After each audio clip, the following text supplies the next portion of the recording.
우리 옆에 분들하고 인사하시죠. 당신을 많이 사랑합니다.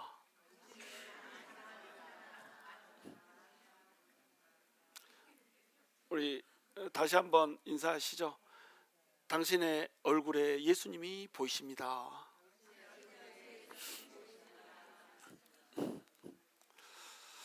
자, 오늘은 요한복음 18장 1절 한 말씀을 가지고 이제 설교를 하기 원합니다. 원래는 1절부터 15절까지 이렇게 잡았는데 내가 아무리 이렇게 머리를 굴려도 그것을 한 시간 안에 소화할 능력이 나한테 안 되는 것 같아요. 그래서 1절 하나만 가지고 이제 설교를 하려고 그러는데 1절 함께 성경 봉독하시죠. 다 함께 읽습니다. 시작.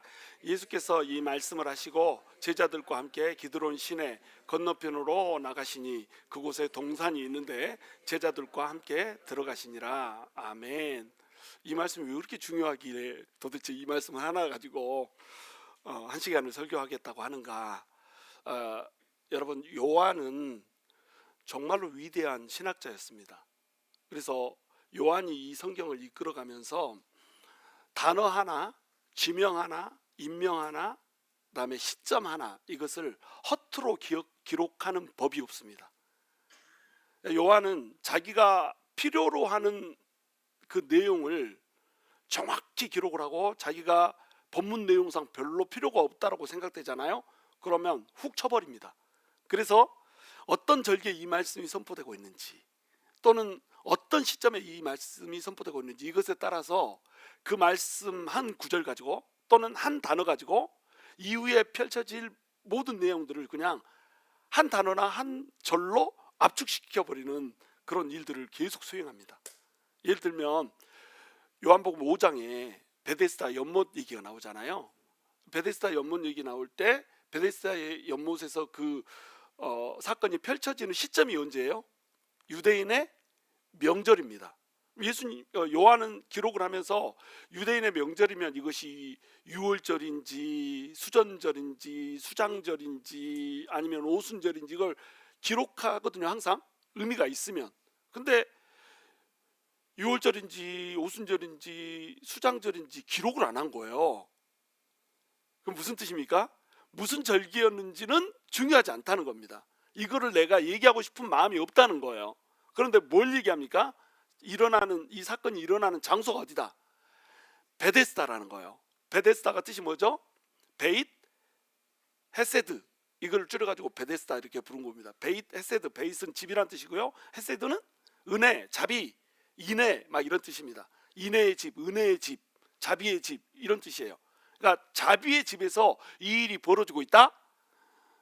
이걸 설명하면서 자비의 특징, 자비의 진짜 의미가 뭔가, 그리고 자비의 집이 진정으로 누구를 얘기하는 것인가, 무엇을 얘기하는 것인가, 이것을 딱 강조하고 싶은 거예요. 그러면 여기에 예를 들어서 6월절에 예수님이 베데스다에 이르렀는데 이런 일이 벌어졌다 그러면은 분산이 되잖아요. 의미가 6월절에 벌어졌구나, 베데스다에서 벌어졌구나, 이러면 분산이 된단 말이에요. 그러니까 어떻게 한다? 6월절이라고 하는 것, 또는 언제 일어났는지 모르지만 사람들이 6월절에 일어났을 거라고 생각합니다. 어떤 사람은 수전절에 일어났을 거라고 생각하고 이런데, 하여튼 이거를 툭 잘라내 버린다는 거예요. 그래서 베데스다 딱 장소만 기록을 해놓는 겁니다. 그러면 장소는 베잇 헤스다잖아요. 이 구절을 통해서 요한이 얘기하고 싶은 내용은 뭐냐면, 자비가 뭐냐, 은혜가 뭐냐, 이것을 얘기하고 싶은 거예요. 그 베데스다라고 하는 연못에 사람들이 막 앉아있고 누워있고 막 이렇습니다. 누가 주로 앉아있고 누워있죠? 병든 사람들이 앉아있고 누워있습니다. 전설에 의하면, 전설 따라 삼천리 막 이렇게 해가지고 전설에 의하면은 이곳에 천사가 딱 가끔씩 내려오는데, 천사가 내려올 때 물이 딱 동한다는 거예요. 그 물이 동하는 순간에 누구든지 첫 번째 1번으로 그 물에 퐁당 들어가면은 어떤 병이 걸렸든지 낫는다라고 하는 겁니다. 그래가지고 병자들이 딱 놓아 있는데 병자들의 목록이 나옵니다. 병자들의 목록, 참가번호 1번 누구죠? 아닙니다. 참가번호 1번이 38년 된 병자 아닙니다. 그래서 참가번호 4번으로 나옵니다. 참가번호 1번 소경이 나옵니다. 눈먼자가 나와요. 자, 참가번호 1번 소경, 물이 동하는 걸 볼 수 있어요, 없어요? 물이 동하는 걸 볼 수가 없어. 귀로 들을 수만 있습니다. 참가번호 1번이 딱 이렇게 눈을 감고 누워 있다가 첨벙 소리가 나잖아요. 그러면은 어메 벌써 누가 들어가 버렸어? 이렇게 하다가 눈 못 떠버리는 거예요. 자비의 집이 잔인의 집이 돼버립니다. 거기에 언젠가는 들어가려고 놓여 있는데 물이 동하는 걸 봐야 들어갈 거 아니야. 물이 안 동하니까 들어갈 수가 있어요, 없어요? 못 들어가. 근데 첨벙하고 왔다 나왔다 하는 소리를 들으면 이 참가번호 1번 소경은 어때요? 가슴만 쓰라려. 내가 들어가서 나가려고 그랬는데 다른 사람 나은 것만 보고 나는 못 낳는다. 자비가 있어요, 없어요? 없습니다. 너무 잔인합니다. 참가번호 2번 누굽니까? 다리 저는 자. 참가번호 2번 다리 저는 자입니다. 좀 낫죠? 물이 동하는 거 봤어. 그래가지고 일어나서 걸으려고 그러면 잘 못 걸어. 쩔룩쩔룩하고 걷다 보면 치질 환자 엉덩이 아프잖아요. 엉덩이는 아프고 얼른 나아야는 되겠고, 그러니까 엉덩이 아픈 김에 그냥 불이 나게 달려가 버립니다. 부다다다 해가지고 첨벙 뛰어들어 버리는 거예요. 그러면 다리 저는 자가 야 치질 끝까지 개발하고 들어가냐 이놈아 막 이러면서 자기는 못 나와 버립니다. 분명히 물이 동하는 걸 봤는데 물이 동하는 것을 보고도 들어가지 못하여서 남이 낳는 것을 두 눈 뜨고 봐야 되는 그 잔인함. 자비가 있어요, 없어요? 자비가 없다는 거죠. 참가번호 3번 누굽니까? 혈기 마른 자입니다. 혈기 마른 자를 우리말로 하면은, 요즘 말로 하면 뭐예요? 중풍병자입니다.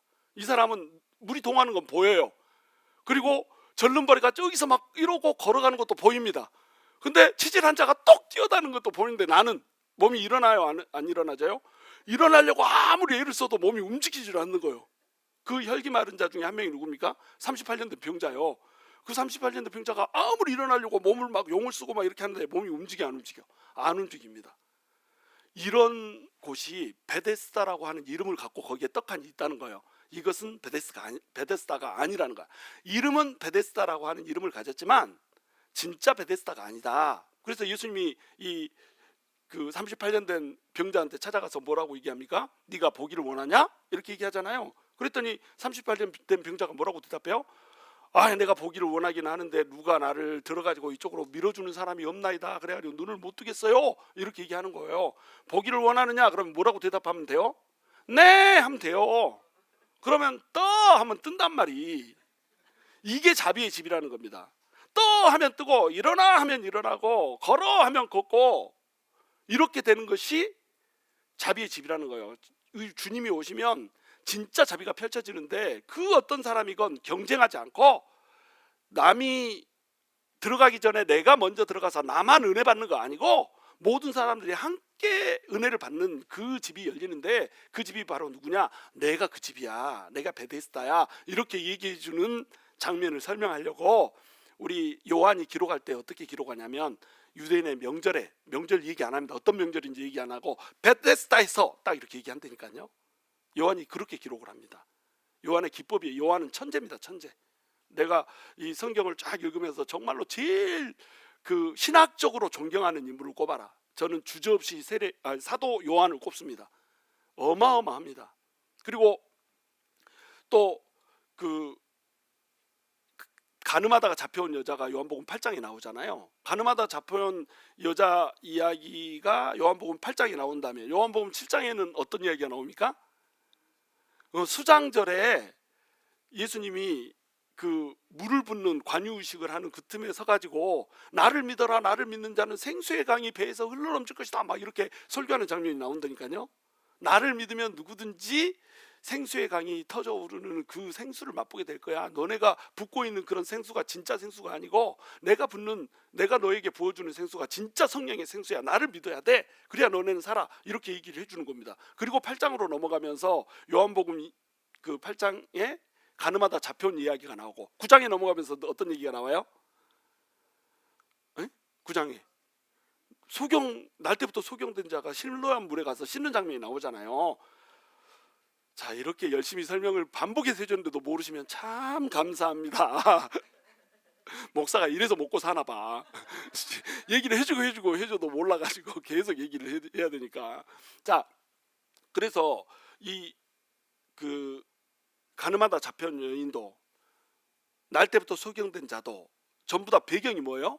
수장절이 배경입니다. 근데 수장절에 해는 그 두 가지 주요 행사가 있었어요. 하나는 물을 부어주는 실로암 물을 가져다가 이 제단에다 붓는 그런 의식을 하면서 내가 진짜 너희의 생수다 이렇게 말하는 부분. 또 하나는 뭐예요? 또 하나는 빛을 밝히는 겁니다. 빛을 밝혀서 내가 너희의 빛이야 이렇게 말해주는 거란 말이에요. 근데 이 여인은 어땠습니까? 목이 말랐어. 진짜 생수의 근원에 대해서 목이 말랐습니다. 근데 그 생수의 근원이 나한테 안 와. 그러니까 그 생수를 대신 죽이려고 어떻게 됩니까? 간음을 해버렸어. 남자가 내 목마름을 채워줄 거라고 생각한 거예요. 그러면 이 여자한테는 뭐가 필요한 겁니까? 생수가 필요한 거예요. 그리고 간음할 때 밤에 있겠어요? 낮에 있겠어요?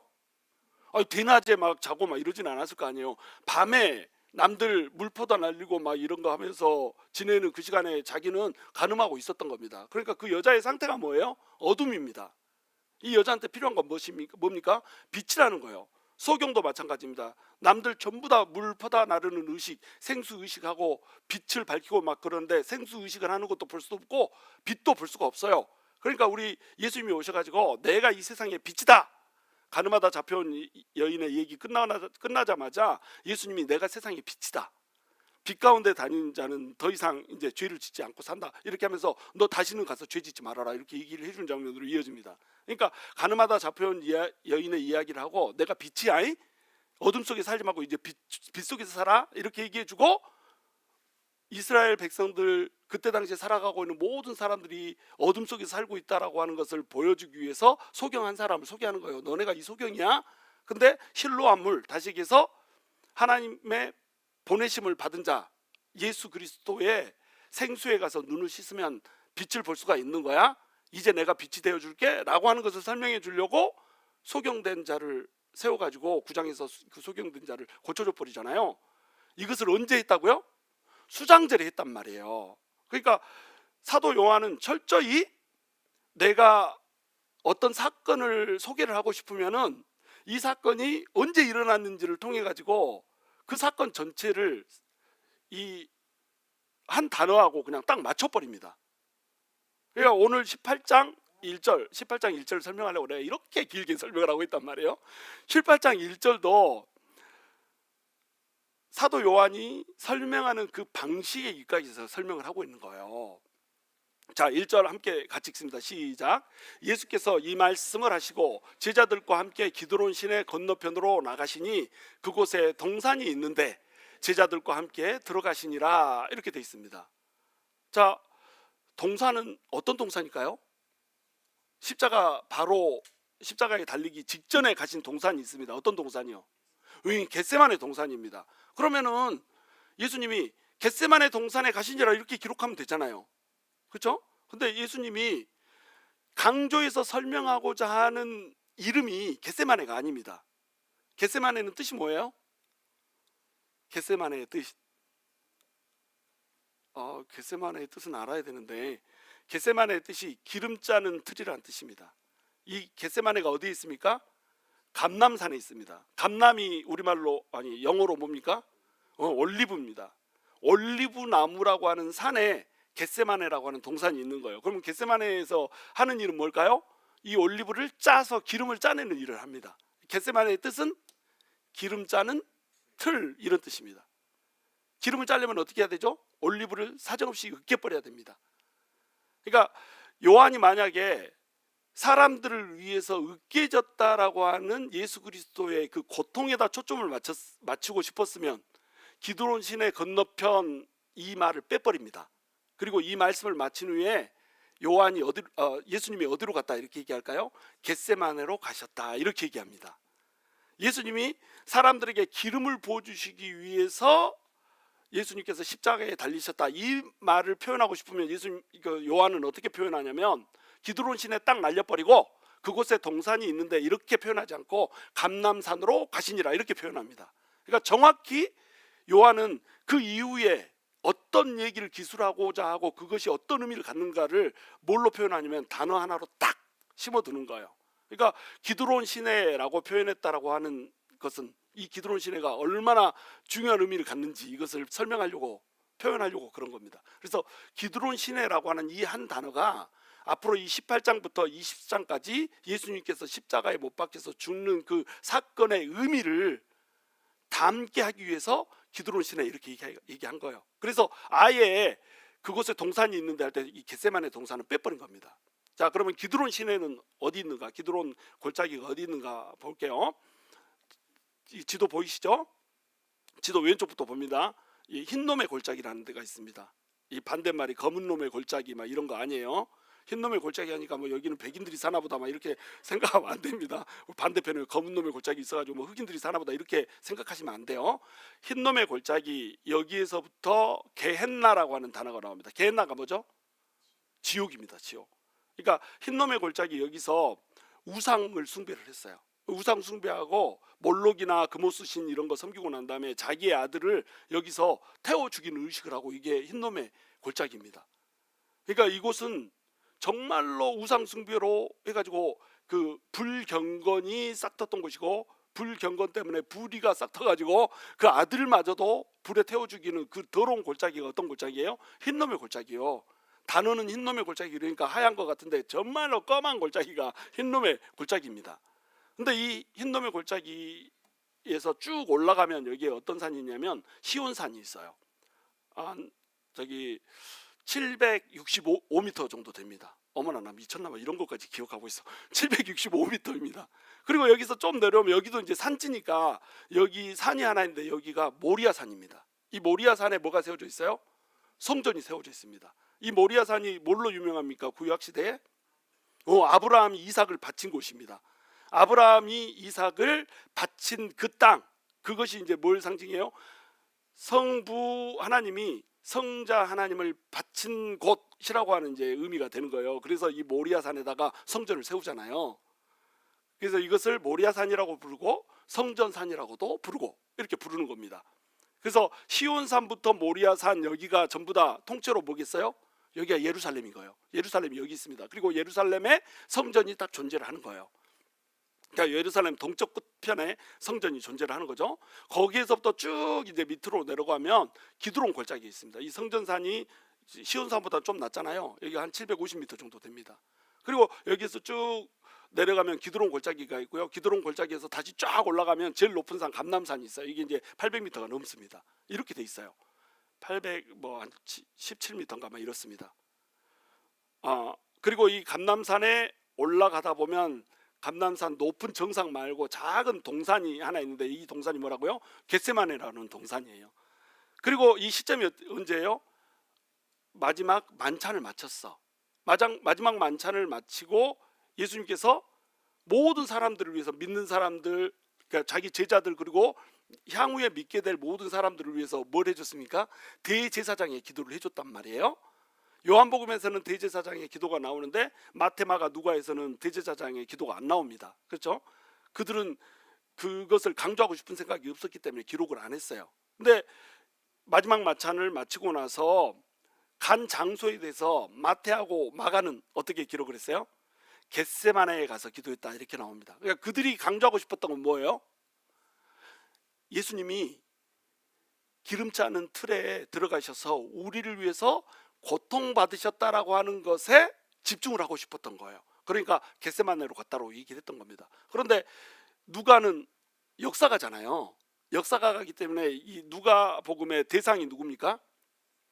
누가복음의 대상은 이방인들이었습니다. 이방인들한테 겟세마네 막 이렇게 얘기하면 모른단 말이에요. 그러니까 감람산 이렇게 표현을 했던 거예요. 감람산이라고 표현하면 그래도 큰 산이니까 시온산, 성전산 있고 감람산 있고 지도 보면 딱 나와. 근데 겟세마네 동산이고 조그만 동산을 뭐 표현하겠어요. 그래서 감람산이라고 이렇게 표현을 했던 거예요. 근데 누가도 예수님께서 기름 짜는 틀에서 모든 것을 쏟아붓고 죽으셨다라고 하는 이 내용은 담고 싶어요, 안 담고 싶어요? 너무 중요한 내용이니까 이걸 담고 싶은 거예요. 그래서 겟세마네 동산이라고 표현하지는 않지만 이것을 사건을 기록하면서 암암리에 집어넣어 버립니다. 어떻게 집어넣죠? 땀방울이 핏방울이 되게 기도했다, 이걸로 집어넣는 겁니다. 땀방울을 흘리면서 막 기도하는데 땀이 피가 되려면 어때요? 꽉 짜버려야 되는 거잖아요. 그러니까 감람산에서 기도하지만 겟세마네처럼 이렇게 땀방울이 핏방울이 되게 나를 꽉 짜내는 그런 사랑으로 이 예수님께서 죄인들을 사랑하셨다, 이렇게 표현하려고 감람산으로 이렇게 표현을 한단 말이에요. 각자의 기록이 그렇습니다. 그런데 요한은 감람산도 안 쓰고 겟세마네도 안 쓰고 완전히 다른 각도로 써버리는 거예요. 기드론 골짜기 맞은편에 있는 동산 이렇게만 표현해 버린 겁니다. 우리는 이걸 다 아니까 이게 어딘지 알아요? 겟세마네인 줄 아는 거지. 물론 겟세마네도 처음 듣는 분도 있을 수도 있지만 이거를 웬만한 사람은 다 안단 말이에요. 겟세마네 모르시는 분 우리 교회는 없잖아. 웬만한 사람은 여기가 겟세마네구나. 근데 요한은 이걸 기록했다 안 했다? 기록을 안 했다. 대신에 기드론 시내 건너편 이렇게만 기록을 해버린 겁니다. 왜? 여기에다가 신학적인 의도를 담고 싶었던 거예요. 오늘 설교가 되게 어렵죠? 어쩔 수 없습니다. 너무 중요하니까 어려워도 갈 수밖에 없어요. 자, 그래서 기드론 골짜기는 어디 있냐? 성전산과 감람산 사이에 골짜기가 바로 기드론 골짜기다. 근데 이 기드론 골짜기는 원래 골짜기라고 불러야 됩니다. 왜냐하면 이게 건천이요, 드라이 건자에다가 스트림 천자입니다. 무슨 말인지 알겠죠? 마른 시내야. 그러니까 이 시내가 물이 흘러요, 안 흘러요? 물은 안 흘러. 그런데 그 가끔씩 물이 흘러. 그러니까 기드론 시내라고 부르는 거예요. 그러니까 평상시에는 이것을 기드론 시내라고 부르면 안 되고 뭐라고 불러야 되냐면 기드론 골짜기 이렇게 불러야 되는 겁니다. 이 기드론 골짜기가 이제 쭉 내려가고 흰놈의 골짜기도 쭉 내려가면서 어떻게 되냐면 둘이 딱 만나게 돼 있어요. 이렇게. 이게 기드론 골짜기입니다. 결국 둘이서 이렇게 만나게 돼가지고 한 골짜기로 기드론 골짜기가 돼서 쫙 흐르는 거, 이것이 기드론 골짜기란 말이에요. 그래서 이스라엘에 우기가 있고 건기가 있는 거 아시죠? 우기는 언제입니까? 우기는 저기 6월 달부터 11월 달까지, 7월 달부터 11월 달까지 이런 우리 달력으로 7월 달부터 11월 달까지 이때가 우기라고 생각하면 됩니다. 이때 이제 비가 이른 비가 내리는 거죠. 이 사람들은 7월 달이 신년이잖아요. 그러니까 이때 이른 비가 내리고 이제 늦은 비가 그 나중에 이렇게 내리는 거 아닙니까? 자, 이렇게 돼 있단 말이에요. 우기가 있고 건기가 있는데 비가 내리는 시점이 따로 있습니다. 비가 내리는 시점에 비가 내려야지 농사가 되는 거예요. 그런데 자, 비가 내릴 때 우기에 그것도 폭우가 쏟아질 때만 이 시내에 물이 흐르는 겁니다. 그때만 시내라고 부를 수가 있는 거예요. 근데 지금은 시점이 언제입니까? 예수님이 십자가에 못 박히려고 가는 시점이니까 6월 달이잖아요. 6월절이잖아요. 6월 달은 6월에 있는 게 아니라 몇 월에 있어요? 4월에 있습니다. 3, 4월입니다. 그러니까 이때는 건기도 아니고 우기도 아니고 그 중간 지점 정도가 되는 거예요. 비가 가끔씩 옵니다. 근데 시내를 이룬 만큼 비가 와요, 안 와요? 비가 안 옵니다. 그러니까 뭐라고 불러야 돼요? 기드론 골짜기 이렇게 불러야 된단 말이지. 근데 요한은 뭐라고 불러요? 기드론 시내 이렇게 불렀다는 겁니다. 왜 그러냐면 거기에다 담고 싶은 메시지가 있었다. 그럼 기드론 골짜기는 어떤 곳이었냐? 이 기드론 골짜기가 어떤 곳이냐면 이것이 기드론이 뜻이 어떤 뜻이냐면 어둡다는 뜻입니다. 어둡다, 탁하다 이런 뜻이에요. 그래서 어둠의 골짜기, 죽음의 골짜기 이렇게 생각을 했던 거예요.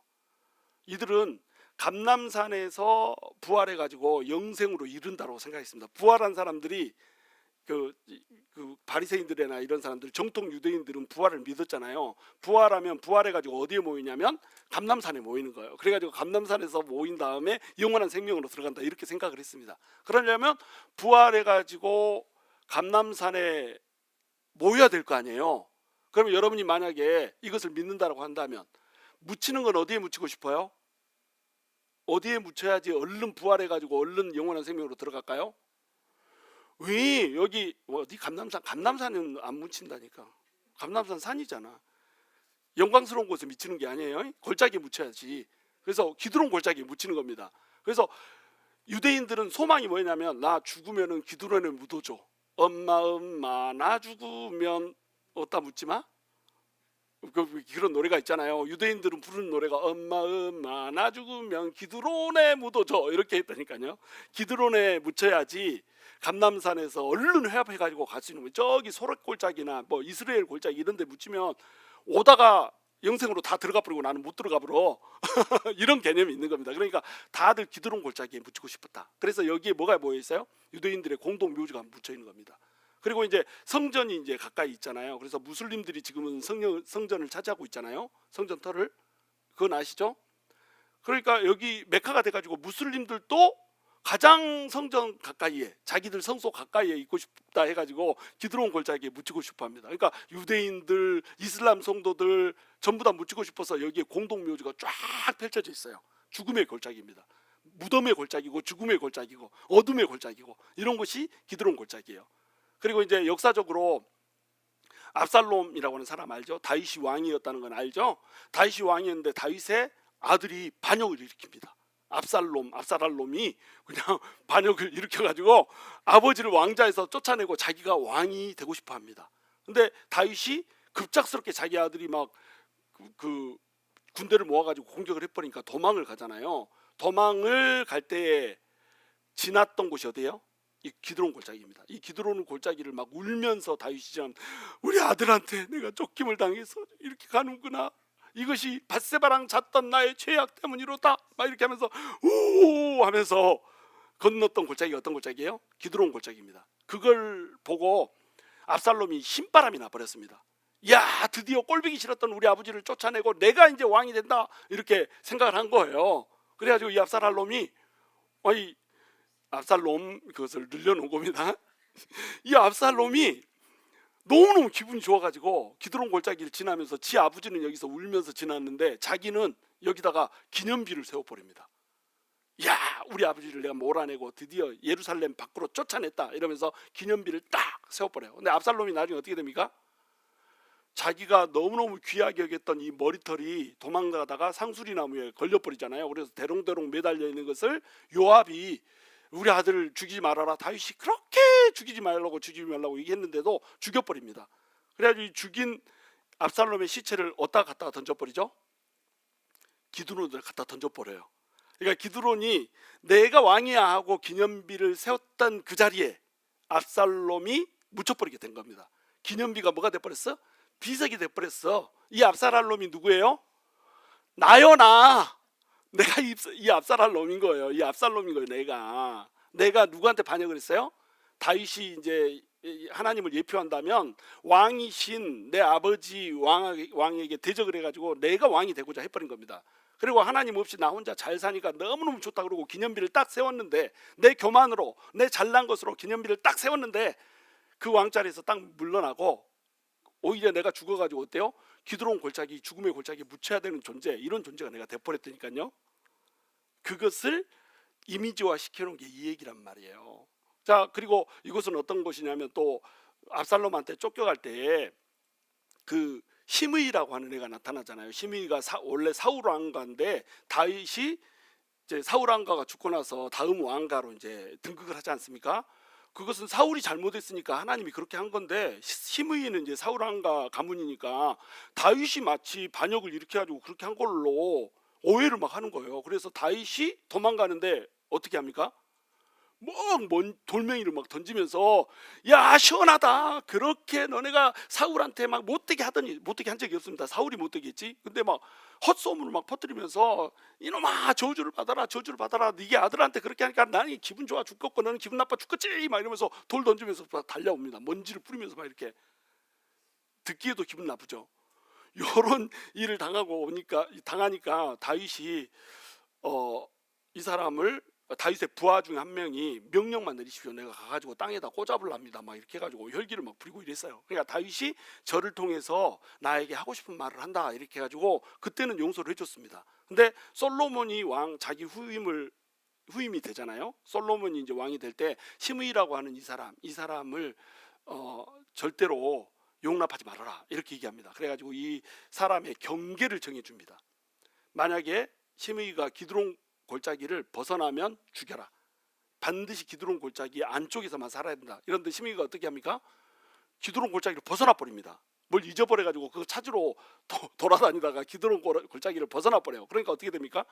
죽여버렸어. 그러니까 기드론 골짜기가 상징하는 건 결국 뭐예요? 죽음이고 어둠이라는 거예요. 그래서 이 기드론 골짜기를 뭐라고 부른다? 어둠이라고 부른다. 혼탁이라고 부른다. 이렇게 불렀던 겁니다. 그리고 그 에스겔서 35장에 보면 마른 뼈들이 막 살아나는 환상이 나오잖아요.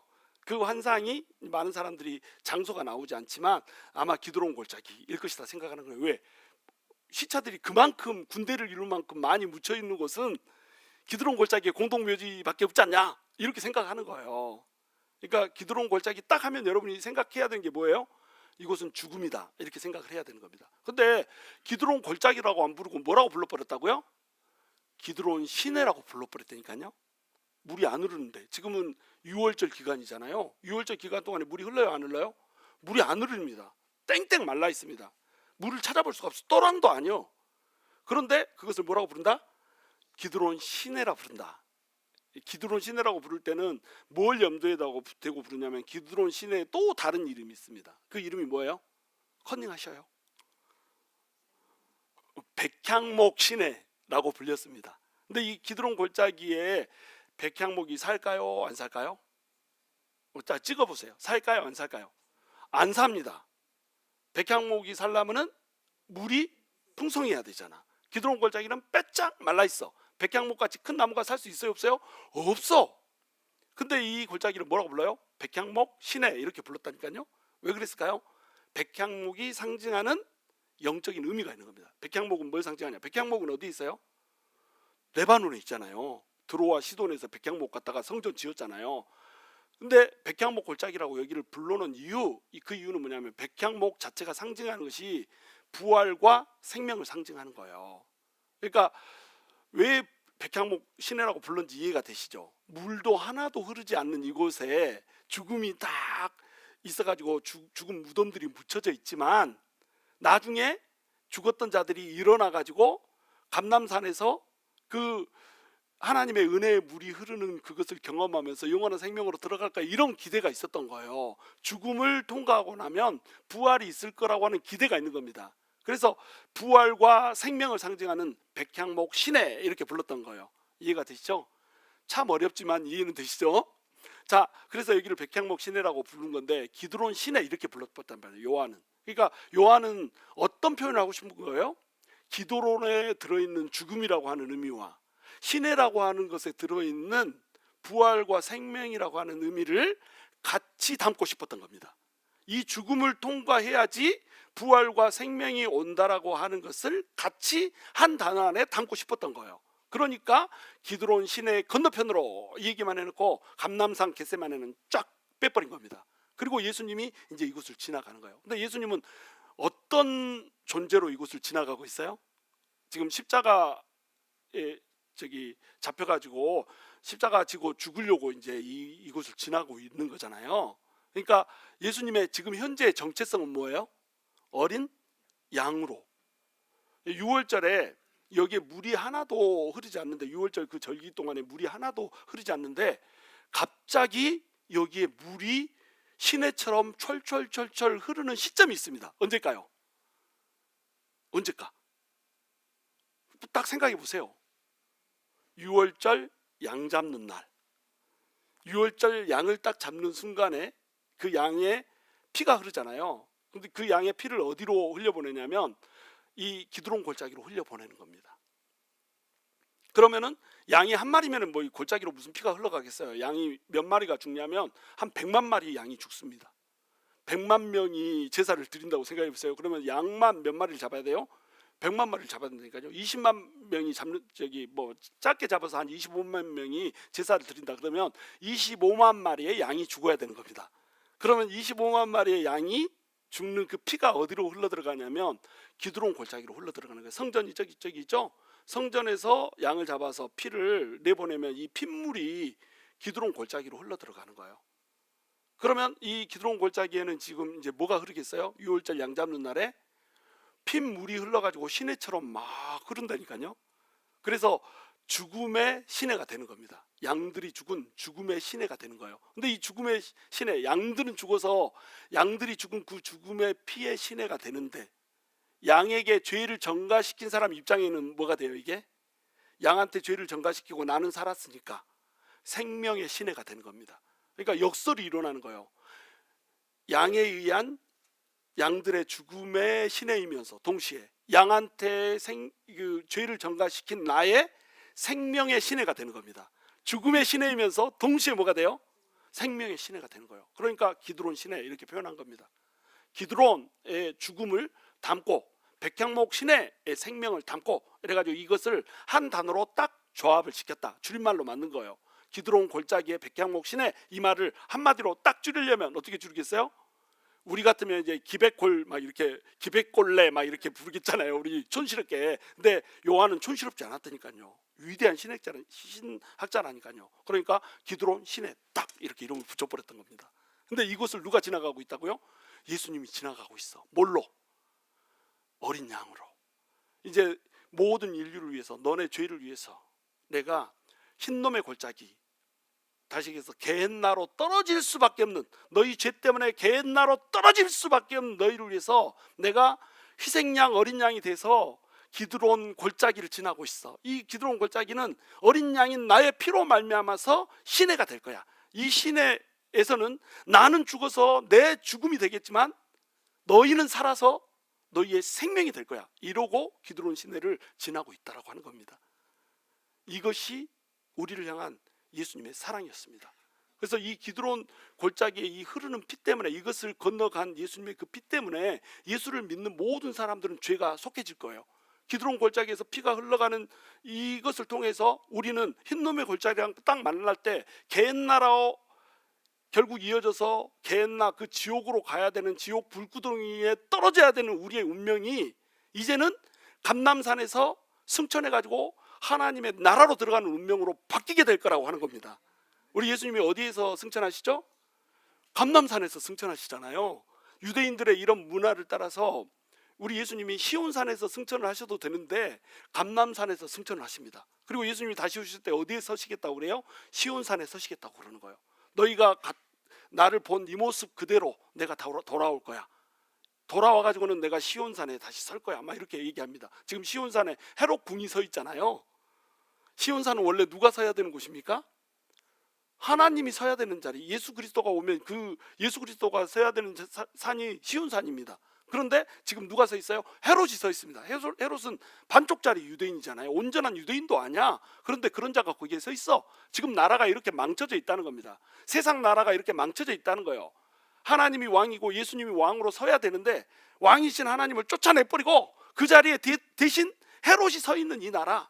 그래서 기드론 골짜기에 서로 묻혀가지고 죽음의 골짜기 속에서 헤매고 있어야 되는 우리를 기드론 골짜기가 상징하는 거니까요. 그리고 이것이 딱 만나면서 흰놈의 골짜기를 만나면, 그래서 결국은 감람산에서 승천하는 자가 아니라, 영생을 누리는 자가 아니라 게헨나에 떨어져서 그 불구덩 가운데서 영원한 고통을 받아야 될 수밖에 없는 존재들, 이런 존재들이 바로 너네다, 이렇게 얘기를 하고 있는 겁니다. 그런데 예수님이 이 골짜기를 지나면서 피를 흘려버린 거예요. 그러면서 이 골짜기의 피로 죄를 씻김 받은 사람이 감람산에서 올라가는, 승천하는 예수 그리스도의 그 모습을 보는 겁니다. 500명의 문도들이 그 모습을 봤지만 성경을 통하여서 우리 모든 사람이 그 모습을 보는 거예요. 그리고 2절에 내려가시면 2절에 가끔 이곳에 예수님이 모여서 제자들도 이곳을 안다고 얘기합니다. 이때 가끔이라고 하는 단어가요, 심각한 오역입니다. 원래 이 가끔이라고 하는 단어가 영어로는 어떻게 번역되어 있냐면 often 이렇게 번역되어 있습니다. often이 뭔 뜻이에요? 가끔 아니에요. 가끔은 sometimes 이렇게 해야 되잖아요. sometimes 이렇게, 영어를 해도 이렇게 사투리가 나와. 아니, 어떤 사람이 나한테 되게 잘해준 거예요. 그래가지고 내가 감사하다는 표현을 해야 돼가지고 미국에 맨 처음 왔는데 땡큐 이렇게 한 겁니다. 영어를 해도 피할 수가 없어. 하여튼간 뭐하다 지금 내가 이렇게 왔어요. 하여튼 어떤 데로 빠지면 안 돼. 가끔 가는 곳으로 이렇게 났단 말이에요. 가끔이 아닙니다. 자주 이 동산을 찾았어요. 그러니까 이곳은 아지트였습니다. 이곳에 사람들이 잘 모이지 않아요. 예루살렘에서 기드론 골짜기를 지나야지 겟세마네로 갈 수 있습니다. 베다니에 있는 사람들은 감람산 이쪽 끝에 베다니가 있거든요. 베다니에 있는 사람들은 감람산으로 와요. 근데 예루살렘에 있는 사람들은 감람산으로 잘 안 옵니다. 왜? 죽음의 골짜기, 공동묘지 지나야 되잖아요. 공동묘지 공! 막 이러면서 와야 되는데, 이거 우리 서령집사만 아는 것 같은데, 동묘지 공동묘지 막 이렇게 하면서 야 우와 이렇게 하는 거 있잖아요. 그 공동묘지를 지나야 된단 말이에요. 그러니까 여기를 잘 가겠어요, 안 가겠어요? 잘 안 갑니다. 한적한 곳입니다. 잘 찾지 않는 이곳을 아지트로 삼고서 예수님이 시간이 될 때마다 이곳에서 같이 기도했던 거예요. 그러니까 가룟 유다는 이곳을 잘 알아요, 몰라요? 너무 잘 압니다. 왜? 예수님하고 같이 가서 기도했던 데잖아. 예수님이 일부러 기드론 골짜기 지나서 항상 찾았던 곳, 가룟 유다가 너무나도 잘 찾을 수 있는 곳, 예수님이 지금 어디 있냐 물어보면 아마 거기 있을걸? 아지트로 딱 생각할 수 있는 것, 이것이 어디예요? 겟세마네 동산이라니까요. 여기로 예수님이 간 거예요. 일부러. 뭐 하려고요? 우리 같은 것들 생명을 살리고자. 기드론 골짜기에 묻혀 있다가 감람산에서 승천하는 것이 아니고 흰놈의 골짜기 만나서 개나로 떨어질 수밖에 없는 우리 같은 것들을 살리고자 우리 주님이 열심을 내어서 어디로 가고 있냐면 겟세마네로 가고 있는 겁니다. 나 어디 있는지 알아라잉? 나 잡아 봐라잉? 가룟 유다가 팔지 알아요? 몰라요? 예수님이 다 알고 계십니다. 가룟 유다가 군대들을 끌고 올지를 예수님이 다 알고 계십니다. 예수님은 죽기로 작정하고 오셨고, 죽기로 작정하고 오셨기 때문에 반드시 가룟 유다가 군대들을 끌고 와서 나를 잡아주기를 바라고 있습니다. 잡혀서 죽기를 열망하고 있습니다. 이것이 우리를 향한 하나님의 열심이었단 말이에요. 열심을 내서 죽고 싶어 하는 겁니다. 왜 죽고 싶어요? 살려야 될 사랑이 있다. 태초 이전에 지정해놓고 이것들을 내가 사랑해서 얘는 꼭 건져야겠다라고 내 사랑의 대상자로 세워놓은 애인들이 있다. 이 애인들이 전부 다 개나 흰놈의 골짜기에서 전부 다 죽게 생겼어. 영원히 꺼지지 않는 그 불구덩이 속에서 타서 없어지지도 않고 뜨거워 소금 치듯이 이렇게 불 가운데서 뛰는 것을 보게 생겼어. 여러분이 애인이라면 어떻게 하겠어요? 내가 죽어서라도 건지지 않겠습니까? 우리 박종필 지사님 어때요? 강훈경 지사님이 막 지금 불구덩이에 들어가게 생겼어. 어떻게 하겠어? 말을 안 해, 말을. 우리 선 지사님 어떻게 하겠어? 말을 안 해. 묵형 어떻게 하겠어? 아따 잘됐다 죽어버려라 이거겠어? 진짜로 자기 여자를 사랑하는 남자면요, 내가 대신 죽겠다 뛰어드는 겁니다. 이게 사랑이에요. 사랑하는 남자는 목숨을 던진다. 내 여자는 누가 지킨다? 내가 지킨다. 내 여자는 네가 지켜라 이렇게 안 합니다. 내 여자는 누가 지킨다? 내가 지킨다. 예수님이 내 여자는 내가 지켜. 태초 이전부터 사랑의 대상자로 세워놓은 내 여자 내가 지킬 거야 이러고 열심을 내가지고 기드론 골짜기를 지나가고 있는 겁니다. 이게 하나님의 열심이에요. 우리가 기드론 골짜기를 벗어날 수 있어요? 없습니다. 기드론 골짜기, 이 무덤의 골짜기, 죽음의 골짜기를 우리는 벗어날 수가 없습니다. 감람산으로도 성전산으로도 올라갈 수가 없어요. 기드론 골짜기로 그냥 빠져들면 여기서 우리는 묻혀야 됩니다. 그리고 쓸려 내려가서 우리는 어디로 가야 되냐면 흰놈의 골짜기 게헨나로 가야 됩니다. 지옥불로 떨어지는 게 우리예요. 아무리 열심을 내면 낼수록 게헨나에 오히려 가까워질 수밖에 없는 존재, 그게 우리입니다. 근데 그렇게 되는 것을 우리 주님이 내버려 둘 수가 없었던 거예요. 그래서 우리 하나님께서 열심을 내가지고 이 땅에 내려오시고요, 열심을 내가지고요 기드론 골짜기를 지나면서 기드론 골짜기에서 희생받는 양으로 기꺼이 죽어주고 계시는 겁니다. 그리고 그 예수 그리스도의 피가 이제 기드론 골짜기에 강물을 이루고 시내를 이루어서 흘러가고 있는 거예요. 그 시냇물을 함께 건너는 자는, 예수님이 건너셨던 그 기드론 골짜기를 함께 건너는 자는, 기드론 골짜기에 흐르고 있는 예수님의 피의 시내에서 죄를 씻고 감람산으로 올라갈 수 있는 힘을 얻게 될 겁니다. 그리고 이 감람산에서 승천하신 예수님, 영광의 예수님을 만나고요, 이제 영원한 하나님의 나라로 들어가게 될 거예요. 하나님의 그 열심에 동참하는 자는 이제 하나님의 열심을 그 심장에 품는 자로 바뀌게 됩니다. 하나님의 열심으로 끝나는 게 아닙니다. 하나님의 열심이 우리 속으로 들어오는 거예요. 그 하나님의 열심을 깨닫는 순간에 그 하나님의 열심이 내 속으로 들어오게 되는 겁니다. 그러면서 하나님을 뜨겁게 사랑하게 되고요, 하나님을 너무 사랑하기 때문에 하나님께서 오늘 또 건지고 싶어하는 그 하나님의 애인들을 내 애인인 것처럼 건지려고 나도 불구덩이 속으로 달려들어가게 되는 겁니다. 하나님의 열심이 내 열심이 돼버렸다. 하나님의 그 사랑이 내 사랑이 돼버렸다. 하나님이 우리에게 요구하는 게 그겁니다. 내 열심으로 살아라. 하나님의 열심으로 살아라. 네 열심 말고, 세상을 쫓아가다가 기드론에 묻히고 기드론에 묻혔다가 게헨나로 떨어지는 네 열심 말고, 정말로 한 영혼을 사랑해서, 정말로 나를 사랑해서 하늘의 영광을 차지하게 될 그날까지 예수 그리스도가 걸었던 그 길을 걷는 자, 그 한 사람을 내가 찾고 있다. 이 얘기를 요한은 18장 1절 한 절에다가 훅 심어놓은 겁니다. 그리고 그 전체 내용이 18장부터 20장까지 이제 앞으로 쭉 풀어지게 될 거예요. 여러분, 오늘 그 기드론 골짜기가 아니라 기드론 시내를 통과하시기 바랍니다. 죽음의 골짜기면서 동시에 부활과 생명의 시내인 백향목 시내를 여러분 통과하시기 바랍니다. 그래서 그 하나님의 사랑 가지고 세상 가운데로 나아가서 정말로 하나님도 사랑하고 이웃도 사랑하고 세상 사람들을 사랑하는 그런 거룩한 하나님의 백성들이 될 수 있게 되기를 주님의 이름으로 축원합니다.